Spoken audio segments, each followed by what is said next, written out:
코도 없고 또 대한민국 어떻게 가는지 루트도 모릅니다. 그래서 중국 훈춘교회에서 9개월 동안 숨어 살았어요. 그래서 저희 아내와 10살 난 아들을 데리고 9개월 동안 숨어 살다가 2007년 9월에 우리 고마운 분들을 만나서 나의 조국인 대한민국으로 입국을 했습니다. 시작하지 않았습니까? 그 라디오를 못 들어요. 북한 주민들은. 라디오가 있으면 27국이라는 곳에 가서 라디오를 등록을 해야 됩니다. 내가 라디오를 가지고 있다. 그러면 거기에서 어떻게 하느냐면 그 주파수를 맞추는 걸 조선중앙방송만 들을 수 있게끔 고정을 시킵니다. 그리고 불시검문이란 걸 하는데 그 명단이 있을 거 아닙니까? 라디오를 가지고 있는 집이 명단이 있으면 불시검문이란 걸 합니다. 해서 그 주파수가 맞춰준 자기네가 국가에서 맞춰준 대로 있느냐 검사를 해보고 이게 움직였으면 처벌받아요. 왜냐하면 그걸 조금만 다른 쪽으로 돌려놓으면 뭐 중국 연변방송도 들을 수 있고 우리 한국 KBS 한민족 방송도 들을 수 있고 여러 가지를 들을 수가 있어요. 그래서 한동안 그 라디오를 가지고 있어도 대한민국 우리 국민들이 목소리를 듣기는 어려웠습니다. 그런데 지금 북한에서 핸드폰을 만들다 나니까 저희들이 라디오를 또 북한 핸드폰 방식으로 만들었어요. 네, 그래서 이어폰만 꽂으면 이미 순간에 대한민국 라디오를 들을 수 있게 그런 라디오를 4,000대 정도 지금 놓고 있고 제가 사실 2016년도까지만 해도 북한 북한군의 실상을 우리 대한민국 군인들에게 전달하는 안보 강사였습니다. 사실 명강사는 아니더라도 한 달에 600 정도는 벌었어요. 집에 들어가는 날이 없었습니다. 전 군을 다 돌아다니면서 북한의 실상을 알려주고 우리 대한민국 국군 장교들에게 자신감과 그리고 북한의 약점에 대해서 전달하는 강사로 활동을 했었는데 이 문재인 정부가 들어서면서 저희들 다 잘났어요. 지금 강연을 다니는 분들이 있긴 있습니다만 그분들은 이 정부에서 써준 시나리오 김정은에 대해서 가격한 비판을 하지 말아라. 북한 인권에 대해서 말하지 말아라 이겁니다. 북한 인권에 대해서 말하지 않으면 탈북자가 강연을 갈 이유가 있습니까? 네. 그래서 저희들은 의도적으로 이제 강사 명단도 넣었는데 같이 넣었는데 다른 분은 가고 있지만 우리는 못 가고 있어요. 네. 그러니까 이게 오늘날의 대한민국에서 지금 북한에서 하던 김정은의 인권 탄압이 대한민국에서도 이루어지는 거 아니냐 이런 생각도 해보았습니다. 저는 이제 탈북을 해와서 와이프와 열심히 일해가지고 돈을 벌어가지고 아버님 어머니 모셔왔습니다. 그래서 지금 구로에서 살고 계시고 둘째 동생이 또 애 둘하고 재수씨까지 해서 또 데리고 왔어요. 그 셋째 남동생도 애 하나하고 이제 와이프 데리고 왔는데 재수를 2015년도에 이제 8월 7일 날 아들을 낳았어요. 한국에서. 그래서 제가 맏아들이다 나니까 저에게 이제 셋째 동생이 형님 우리 아들 이름 하나 지어주십시오 해서 제가 일성이라고 지어라 그랬습니다. 네. 북한에서는 김일성과 똑같은 이름이 없잖아요.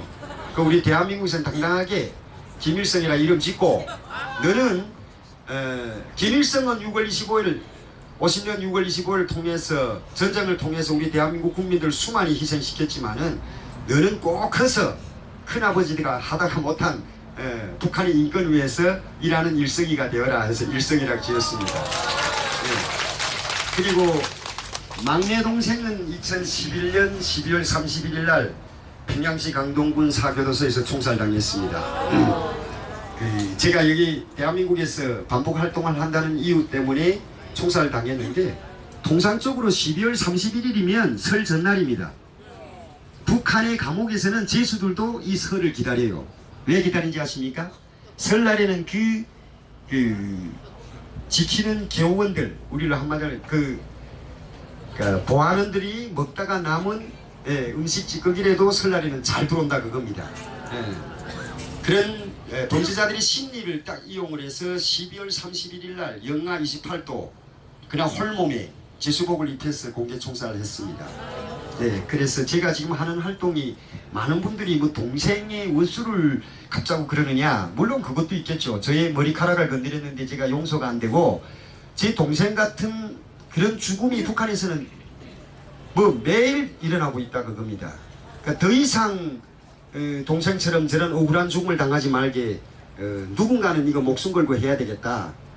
누군가는 이 돈이 엄마 이름보다도 엄마보다도 더 중요하다는, 돈이 더 중요하다는 이 자본사회에 와서도 돈을 쫓는 게 아니라 내가 저 북한 인권을 위해서 정말 뭔가는 해야 되겠다 해서 사실 그 마누라 그 욕도 많이 먹으면서 지금 이 일을 계속 하고 있습니다. 그리고 뭐 지금은 김정은 정권을 타도해서 2300만의 북한 주민들에게 자유와 인권을 가져다 주겠다고 시작한 싸움인데, 제가 지금 바꿨어요. 우리 이 대한민국부터 먼저 살려야 되겠다. 네. 그래서 이 대한민국 이 문재인 정부, 이 문재인을 끌어내리는 날까지 정말 열심히 싸워야 되겠다. 이렇게 하고 시작을 했습니다. 그래서 지금 아까도 말씀드린 것처럼 그 대한민국 국민들이나 군인들에게 북한군의 실상을 전달하지 못하기 때문에 북민전 TV라는 유튜브를 통해서 북한군의 실상, 제가 북한군에서 군사복무를 어떻게 했고 지금 현재 북한군은 어떻게 살고 있으며 또 문재인 정부는 김정은에게 어떻게 아부하고 있느냐 하는 걸 가지고 북민전 TV라는 유튜브를 통해서 지금 공개를 하고 있습니다. 그래서 많은 분들이 구독을 눌러주시고 제가 홍보를 하자는 게 아니라 정말 열심히 좀 울분을 토하고 싶고, 지금 어디에서도 뭐 그 말할 데가 없지 않습니까? 우리 조원진 대표님께서는 2년 넘게 아스팔트에서 정말 그 대한민국을 지켜서 또 대한민국 국민들을 위해서 박근혜 대통령님이 석방을 외치시면서 해오셨는데 저희들은 자주 참가는 못했습니다. 하지만 그런 활동도 또 그 활동에 참여하는 국민들이 있기 때문에 그래도 아직까지는 우리가 댐이라는 게 건설되게 된 계기는 북한의 김정일이 백리 물길 공사라는 걸 했어요. 그때 당시에는 금강산 발전소라는 미명하에 만들었는데, 발전소라고 하면 이 백리 터널에다가 물을 채워 넣었다가 전기를 돌리겠다는 거예요, 수력으로. 그래서 100리나 되는 터널을 뚫었어요. 우리 대한민국 터널의 2배가 되는 높이, 넓이, 그걸 100리를 뚫었습니다. 100리. 이 100리를 뚫는데 인민군이, 거기서 죽은 인민군이 20만입니다. 그 제가 김일성 정치대학 다니던 2학년 때인데, 김정일이가 이제 그 현지 지도를, 이제 물길 공사가 어느 정도 됐느냐, 그래 현지 지도를 나갔었는데 이제 아마 공사가 좀 부진하고 이렇게 잘 안 되니까 김정일이가 그 관계자들 비판을 했어요. 그랬더니 이 관계자들이 그 이제 군부대에다가 부탁을 한 거죠. 와서 우리를 좀 도와달라. 이거 10월 10일까지 1단계 공사를 끝내야 된다 해서 김일성 정치대학에도 오다가 떨어졌습니다. 사실 군사대학이 수업을 중단하고 건설에 동원된다는 건 이건 유사시만 할 수 있는 거예요. 전시에도 군사대학 학생들은 공부를 합니다. 근데 저희들 2학년 때 3개월 동안 수업을 중단하고 금강산 발소 건설이라는 데 동원됐어요. 강원도 고산군이라는 데를 제가 갔었는데, 거기 가보니까 그 군복무를 한다고 부모들이 그 배웅 속에 나왔던 애들이 총 한 번 잡아 못 보고 10년 동안 거기서 불을 뚫은 애들도 있어요. 예, 걔들은 총을 못 봤어. 일단 자기는 뭐 어느 부대에 나가는지 모르고 그냥 군복 입히니까 나왔는데 이런 공사장에 왔어요. 걔들은 그냥 해머, 이런 그런 내루목 이런 걸 들고 10년 동안 군복무를 했는데, 걔들이 군 피복이 없어가지고 인민군이면 인민군에서 내주는 신발을 신어야 되는데 민간인들이 신는 신발을 신고 다녔어요. 그 영양실조가 와가지고 정말 얼굴을 둘 수가 없더라고요. 저희들은 3개월을 갔지 않았습니까? 그래 사실 그 정치대학 가족분들한테서 후원을 많이 받고 갔습니다. 담배, 그리고 뭐 콩도 이제 닦아서 이제 많이 가져갔었는데, 그 굴 안에 들어가면 이 퇴수가 잘 안 돼 있어 가지고 바위를 뚫으면 바위에서 떨어지는 락수물이라는 게 있잖아요. 이 물이 고여서 그 백리 전 구간에 고여 있어요. 그러면 군인들이 10만이 넘게 그 안에 들어가 있는데, 공사를 하다가 오줌이나 큰일을 보려면 어디 화장실도 없잖아요. 그래서 그냥 앉아서 쏘는 거예요. 그러면 그 락수물이 다 이게 그 똥물입니다. 똥물. 그래 이게 바위돌이 하나 튀어서 무릎에 상처가 나잖아요. 그럼 이거 밖에 나가면 괜찮아요. 근데 이 똥물에 딱 그 잠겨져서 이 14시간 동안 일해야 되니까 그게 이제 똥독이 올라서 다리가 붓습니다. 네. 그래서 3교대를 저희들이 들어갔었는데 3교대라고 하면 24시간을 3으로 나눠서 8시간씩 일했어요. 근데 이 깊이가 얼마 된지 아십니까? 4갱이라고 길이는 100리길인데 이 중간중간 이렇게 4갱이란 걸 두고 있어요. 왜? 이 전 구간을 공사하기가 어려우니까 중간중간 뚫어서 여기는 어느 부대, 여기는 어느 부대 이렇게 맡았는데 이 4갱 길이가 270m입니다. 네. 그러니까 김정일이 그걸 가지고 뭘 어떻게 협박했습니까? 물을 채웠다가 터뜨려서 너 서울을 물바다 만들겠다. 그래서 현대건설에서 평화이댐을 만든 거 아닙니까? 그래가지고 이게 어떻게 3교대가 어떻게 일하냐면 한 교대는 들어가서 발파구멍을 뚫습니다. 발파구멍을. 그러면 이 정을 가지고 한 사람은 대고 있고 한 사람은 위에서 해머를 두드리는데 전기가 없어요. 그래서 신발 바닥에고 고무를 가지고 나무에다가 이렇게 매서 불을 지피는데 너무 피곤하고 너무 힘드니까 이 정을 지고 있는 애들이 까딱 졸아요. 그러면 이 위에서 해머를 지고 정을 내리치는 애들이 사람 머리를 때려서 죽인 사람들도 많아요. 예. 그러면 발파 구멍을 만들어 놓고 거기다가 포약을 넣고 발파까지 하고 나옵니다. 나오면 다음 교대가 그 가스가 빠지지 않았는데 다시 들어갑니다. 그래 들어가서 발파된 버럭을 이제 돌들을 나르는데 저도 거기서 이제 조구통이라는 데 빠져서 허리를 다쳤었어요. 네. 그런데 이런 그 북한의 그 지금 인민군이 건설하고 있는 모든 것은 다 공고화된 게 아무것도 없다 그겁니다. 왜냐하면 배고프니까 7대3 모래하고 시멘트를 섞어야 될 부분을 시멘트를 도둑질해서 밖에 나가서 민간인들하고 쌀하고 바꿔 먹으니까 그 금강산 그 이제 WFP 뭐 국제기구를 우회해서 북한에다 800만 달러 92억을 주기로 결정이 됐더라고요. 아마 이번 주 아니면 다음 주 초에 국제기구에다 입금을 한다는데 말과 행동이 다른 게 뭐냐면 5월 17일 날에 우리 NSC 이런 안전보장회에서 그랬습니다. 국민들과 의논해보고 보내겠다 했어요. 근데 우리 대한민국 국민들이 쌀을 보내라고 했어요? 아닙니다. 의논했습니까? 아닙니다. 예, 제가 북한에 고향이 있는 사람인데도 불구하고 북한에 쌀을 보내지 말라는 것은 97년도 고난의 행군 시기에 300만이 굶어 죽었잖아요. 제가 그때 군사복무를 했습니다. 예, 제가 요 얘기 좀 더 할게요. 96년도에 이제 북한에서는 대학을 졸업하기 전에 실습이란 걸 나가요. 네가 3년을 졸업한 이후에 정말 정치장교로 생활할 수 있느냐.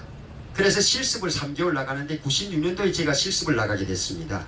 그러니까 우리 한개 중대가 120명이었는데 이제 각자 사람들을 부대에 파견한단 말입니다. 그래서 강원도 뭐 가고 개성에 가고 항해도 갔는데 저는 평양시 고사총사령부의 정치장교로 가게 됐습니다. 실습을. 그래서 그 떠나기 전날에 우리 120명이 모여가지고 저를 진짜 부러워했어요. 왜냐하면 너는 정말 엎어져도 어떻게 떠감지에 그렇게 넘어지느냐. 평양 고사총사령부는 여자 부대입니다. 그래서 3개월 동안 너는 여자들 속에서 실습을 하게 됐으니까 얼마나 행복하냐 그랬어요. 그러니까 저도 사실은 너무 고맙고 행복했습니다. 그래서 서포정치대학에 이제 서포에 있는 평양 고사총사령부에 갔었는데 정원이 그 부대 정원이 120명입니다. 근데 실제 제가 본 인원수는 88명밖에 없었어요. 여자들. 여러분들 아시죠? 고사총. 장성택이를 그 사신고사총으로 쐈다는 그런 고사총입니다. 그러니까 이 여자들 그 옷이 그 고사총 기름이 묻어가지고 저는 아까도 말씀드린 것처럼 그 집에 아들만 있다나니까 이 여자의 심리적인 이런 걸 잘 모릅니다. 예, 그래서 사실 여자라고 하고 눈 감고 그림을 그리라고 하면 어린애들도 뭐 가슴과 엉덩이가 나와야 여자라고 생각하잖아요. 제가 가서 본 여자들은 여자가 아니었어요. 영양실조가 와서. 네? 영양실조가 오면 여자들은 가슴부터 없어진다고 하더라고요. 그런데 그 여자들이 따로 격리를 해놨습니다. 뭐 북한군에서 그래도 이 죽을 것 같으니까 얘들은 따로 부대에서 관리를 한다 이랬는데 뭐 따로 관리한다는 것도 별다른 음식이 없습니다. 똑같은 음식을 줘요. 대신 군사훈련을 안 참가시키는데 제가 정치장교인데 3개월 동안 후방장교를 하고 왔었어요. 너무 가슴 아파가지고 저는 정치대학에서 공부만 하다 나니까 이 사회가 이렇게 어려운 줄은 몰랐습니다. 정치대학은 또 공급이 좋아요. 그래가지고 일반 부대 인민군이 이 정도면 북한 주민들은 어떻게 했느냐. 그래서 3개월 동안 정말 그 아카시아 꽃 있지 않습니까?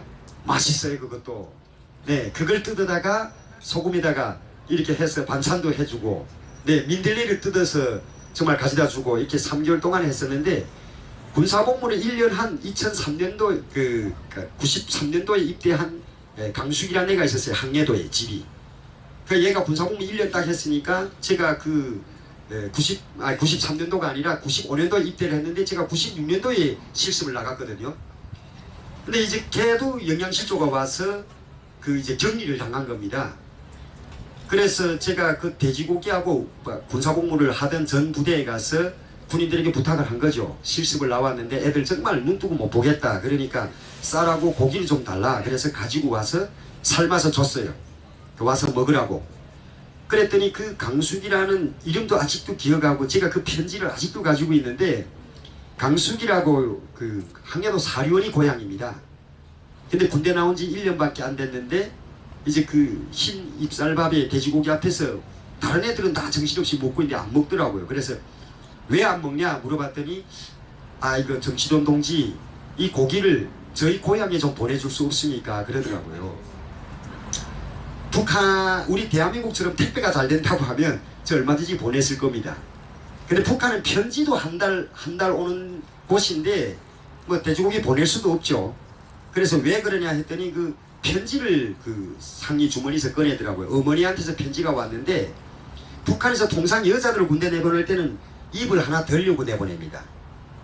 고난의 행군 시기 92년도부터 시작된 고난의 행군 때문에 이 어머니가 이 집에 강숙의 어머니가 아들 하나 강철이라고 데리고 있는데 아버지가 산에 나무하러 갔다가 이제 나무가 불러서 죽었고 딸이 그 동생을 데리고 엄마를 대신해서 계속 산에 가서 풀뿌리를 뜯고 이렇게 살다가 어머니가 너무 가슴 아프니까 너래도 군대에 나가서 그래도 좀 배불리 먹어라 이렇게 군대를 내보냈습니다. 그럼 이 영양실조 온 줄도 어머니는 몰라요.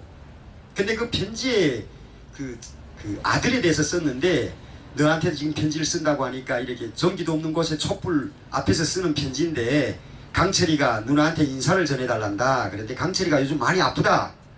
편지 내용이 그래요. 그래 학이라는 게 있어요. 북한에는 학이라는 병이 있습니다. 우리 대한민국인 듣도 보지도 못했고 우리 대한민국에 있을 수도 없는 병인데 이게 영양 결핍이 영양이 달리면 의문도 모르게 그 이제 인체의 열분 부위가 부어오릅니다. 부어오르는데 이게 방치하면 독을 써요. 독을 쓰고 막 열이 나고 이러는데 안에서 그 곱는단 말입니다. 이게 학이라는 병인데 웃기게도 이게 돼지고기 냄새만 맡아도 이 병이 가.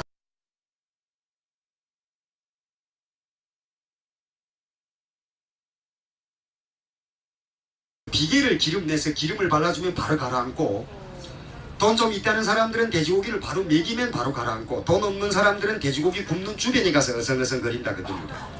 네. 그러니까 지금 이 강숙이라는 애가 그 돼지고기를 보니까 먹질 못하겠는 거예요. 그래서 좋다 내가 보내주마. 보내줄 테니까 너가 먹어라. 그렇게 하고 3개월 동안 열심히 그 격리된 애들을 살리겠다고 열심히 노력했고 3개월 후에 다시 정치대학 갔다가 1년 이후에 97년도에 졸업을 하면서 제가 그 출장 증명서 북한에서는 우리 대한민국은 여행이 자유, 이동이 자유가 있지 않습니까? 북한에서는 도에서 도를 다닐 수가 없어요.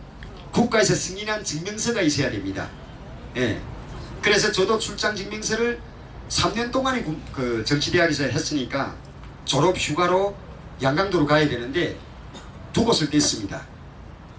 말이 말값이라고 제가 약속을 지켜야 되기 때문에 그래서 하나는 양강도, 하나는 항해도. 그래서 먼저 항해도에 들렸다가 양강도로 고향에 부모님한테 가려고 가기 전에 이 딸의 편지를 가지고 부모님한테 어머님한테 갖다 주면 얼마나 좋아할까 그래 들렸어요. 들렸는데 그 강숙이는 끝내 죽었습니다. 네. 그런데 그때 당시에 우리 대한민국의 김영삼 대통령이 어마어마한 양의 식량을 줬습니다. 우리 대한민국 북한에다가. 그런데 그 북한에 온 식량이 단 1%도 북한 주민들에게 가지 않았다 그겁니다. 왜냐하면 정치대학에서 이제 공부를 할 때 갑자기 중대 정치론이 나오라고 해서 학생 몇 명이 이제 선출됐습니다. 그랬더니 민간인복을 다 주더라고요. 이렇게 민간인복 갈아입고 밖에 나가서 차 람바 앞뒤 다 지워라. 진흙물로. 그래서 진흙으로 다 지웠어요. 그래 타고 어디를 갔느냐 남포항에 갔습니다.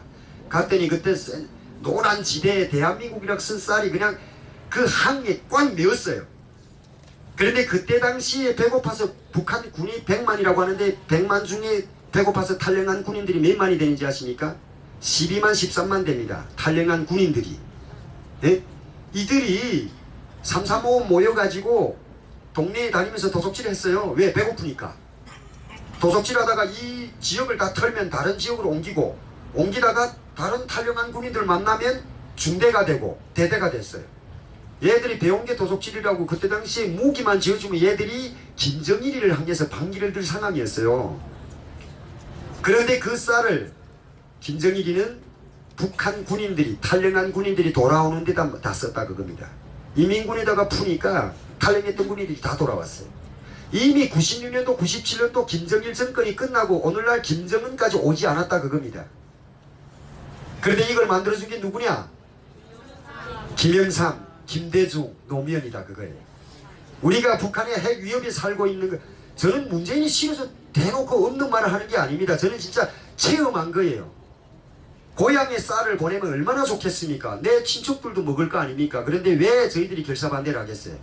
거의 쓰러져가는 김정은, 조금만 더 압박하면 무너져가는 저 김정은에게 또다시 살려줄 구멍을 만들어준다 그겁니다.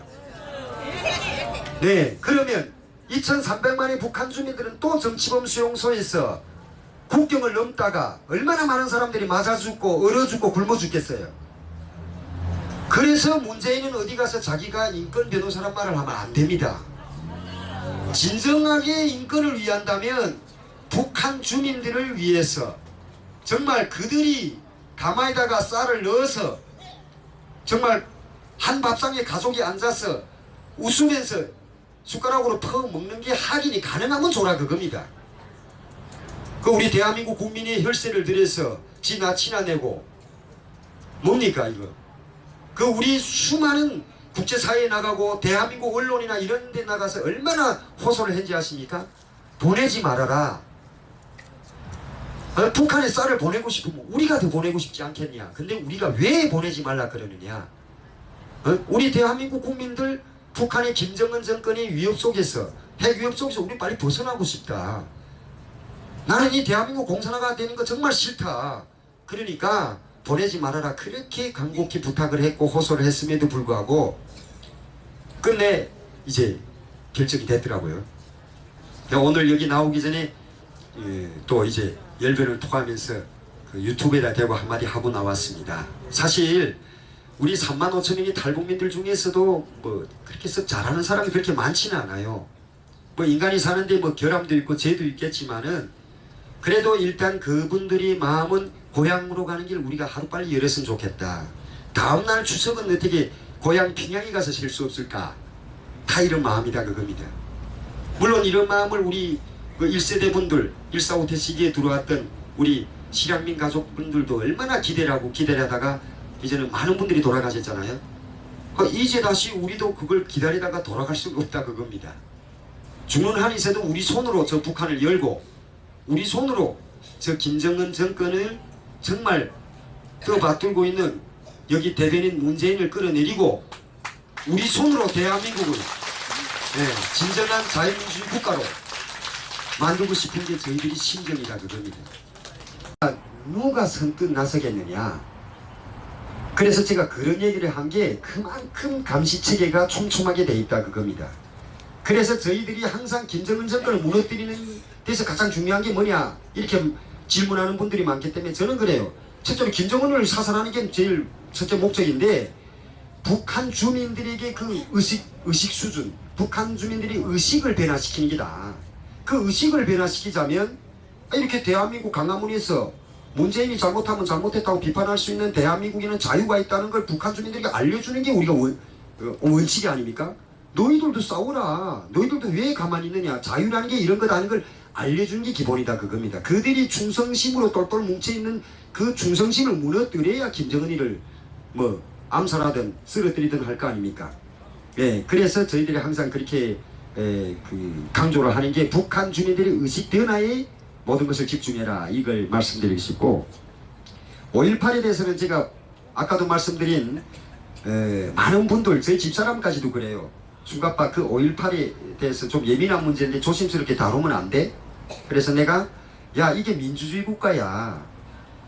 내가 하고 싶은 말, 난 내 생각을 말하는 게 아니라, 예, 이 5.18은 정답이 없다. 여기서는 계속 인민군이 안 들어왔다. 한쪽에서는 인민군 들어왔다. 이건 역사가 심판한다. 그런데 내가 북한에서 살았을 때 5.18은 무조건 인민군이 참여했다. 나는 그걸 얘기를 하는 거예요. 예. 그래서 우리 집사람이 계속 그렇게 하기 때문에 저는 그랬어요. 민주주의 국가에서 나는 내가 북한에서 느꼈던 점을 말한다 그랬어요. 그래, 우리 북민전 TV라는 데서 제가 정확하게 말씀드렸습니다. 왜 5.18을 우리가 인민군이 참여했다고 하느냐.